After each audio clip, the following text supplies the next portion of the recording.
Հայաստանի դեմ Ռուսաստանը սանձազերծել է աննախադեպ ինտենսիվության հիբրիդային պատերազմ։ Արձանագրում 2։ Այդ հիբրիդային պատերազմը իրականացնում են ոչ թե ինչ-որ պրոքսի ստորաբաժանումներ, որոնք ստեղծված են ռուսական իշխանության կողմից, որը եւս կա, բայց այնուամենայնիվ դա ուղղակիորեն համակարգվում է Ռուսաստանի հանցագործ նախագահի աշխատակազմի մի շարք աշխատակիցների կողմից, ընդ որում հիերարխիկ ձևով, այսպես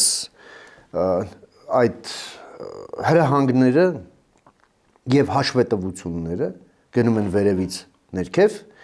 եւ համապատասխանաբար ներքևից վերև։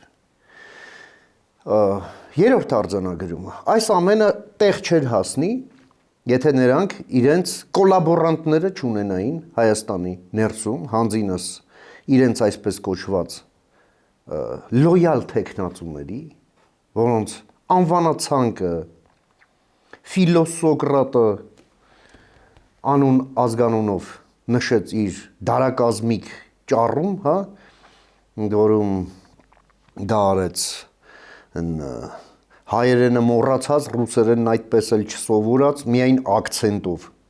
հա, եւ նշեց Ռոբերտ Քոչարյան, Սամվել Կարապետյան, Գագիկ Ծառուկյան եւ Արման Թաթոյան։